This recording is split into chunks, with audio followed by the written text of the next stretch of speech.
মদিনার শান্ত আকাশ, কিন্তু শহরের এক প্রান্তে একটি ভাড়া করা সরাইখানায় দুই ব্যক্তি অত্যন্ত গোপনে কাজ করছে। তারা নিজেদের মোরক্কো থেকে আসা তীর্থযাত্রী পরিচয় দিয়ে মানুষের বিশ্বাস অর্জন করেছে। সারাদিন তারা মসজিদে নববীতে ইবাদত করে, মানুষকে দান খয়রাত করে এবং কান্নাকাটি করে, যাতে কেউ তাদের সন্দেহ না করে। কিন্তু রাতের অন্ধকারে তারা তাদের আসল রূপ ধারণ করে। কক্ষের মেঝে খুঁড়ে তারা একটি সুড়ঙ্গ তৈরি করেছে। খুঁড়তে খুঁড়তে তারা যে মাটি পায় তা কৌশলে তাদের চামড়ার বেগে ভরে মরুভূমির দূরে ফেলে দিয়ে আসে। তাদের লক্ষ্য ছিল রওজা মুবারকের দেওয়াল পর্যন্ত পৌঁছানো। দামেস্কের রাজপ্রাসাদে ন্যায়পরায়ণ সুলতান নূর উদ্দিন মাহমুদ জঙ্গি গভীর ঘুমে আচ্ছন্ন। হঠাৎ তিনি স্বপ্নে দেখলেন এক জ্যোতির্ময় উপস্থিতি। স্বয়ং রাসূল সাল্লাল্লাহু আলাইহি ওয়াসাল্লাম দুইজন নীল চোখের মানুষের দিকে ইশারা করে বলছেন, হে মাহমুদ, এই দুইজন লোক থেকে আমাকে রক্ষা করো। সুলতান চিৎকার করে জেগে উঠলেন, পুরো শরীর ঘামে ভিজে গেছে। তিনি ভাবলেন এটি শয়তানের প্ররোচনা হতে পারে।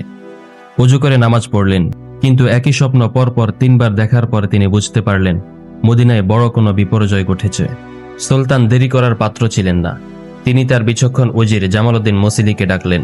জামালউদ্দিন, মদিনায় নিশ্চয়ই কিছু একটা ঘটেছে, আমি এখনই রওনা হচ্ছি। সুলতান, আমাদের প্রস্তুতিতে সময় লাগবে। প্রস্তুতির সময় নেই, আমি 20 জন অশ্বারোহী নিয়ে এখনই বের হচ্ছি। তোমরা প্রয়োজনীয় রসদ নিয়ে পিছনে এসো। দামেস্ক থেকে মদিনার দীর্ঘপথ, যা পাড়ি দিতে কয়েক সপ্তাহ লাগত।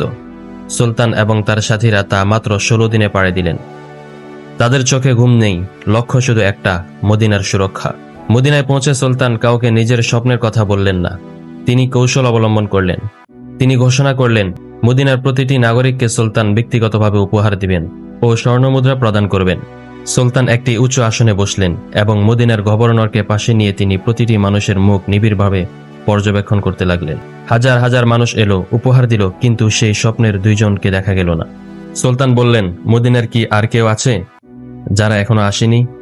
গভর্নর বলল, না সুলতান, প্রায় সবাই এসেছে। তবে সরাইখানায় 2 জন বিদেশি আছেন যারা খুব পরহেজগার, সারাদিন ইবাদত করেন। তারা সম্ভবত উপহার নিতে দুনিয়াবি কাজে আসতে চান না। সুলতান বললেন, তাদের এখনই আমাদের সামনে নিয়ে এসো। সেই 2 ব্যক্তিকে যখন আনা হলো, সুলতান তাদের দেখেই চিনে ফেললেন। স্বপ্নে দেখা সেই একই মুখ। সুলতান গম্ভীর স্বরে জিজ্ঞেস করলেন, তোমরা কারা? কেন মদিনায় এসেছ? তারা শান্তভাবে উত্তর দিল, আমরা দূর দেশ থেকে কেবল হজ ও জিয়ারতের উদ্দেশ্যে এসেছি। সুলতান নিজে তাদের সরাইখানায় তল্লাশিতে গেলেন। ঘরের মেঝেতে কার্পেট এবং জায়নামাজ বিছানো, দেওয়ালে সাজানো দামি কিতাব। সাধারণ নজরে কিছুই ধরা পড়ল না। সুলতান তখন জায়নামাজ সরালেন। নিচে একটি কাঠের তক্তা। তক্তা সরাতেই সুলতান দেখলেন এক ভয়াবহ দৃশ্য। মাটির নিচে গভীর এক গর্ত, যা সুড়ঙ্গ হয়ে এগিয়ে গেছে পবিত্র রওজা মুবারকের দিকে। চরম জেরার মুখে অপরাধীরা স্বীকার করল তারা খ্রিস্টান বাহিনীর পাঠানো গুপ্তচর। তাদের উদ্দেশ্য ছিল রাসূল সাল্লাল্লাহু আলাইহি ওয়াসাল্লামের পবিত্র দেহ চুরি করে নিয়ে যাওয়া, যাতে মুসলিম উম্মাহর মনোবল চিরতরে ভেঙে যায়। তারা স্বীকার করল তারা রওজা মুবারকের দেওয়াল পর্যন্ত প্রায় পৌঁছে গিয়েছিল এবং সেই রাতেই কাজ শেষ করার পরিকল্পনা ছিল। শহরবাসী এই সংবাদ শুনে কান্নায় ভেঙে পড়লেন। সুলতান নূর উদ্দিন জঙ্গি তাৎক্ষণিকভাবে 2 অপরাধীকে মৃত্যুদণ্ড দিলেন। এরপর তিনি এক যুগান্তকারী সিদ্ধান্ত নিলেন। তিনি রওজা মুবারকের চারদিকে বিশাল আকার পরীক্ষা খনন করার নির্দেশ দিলেন। এরপর কয়েক হাজার মন লোহা ও সীসা বড় বড় কড়াইতে গলানো হলো। সেই ফুটন্ত গলিত সীসা খননকৃত পরীক্ষায় ঢেলে দেওয়া হলো।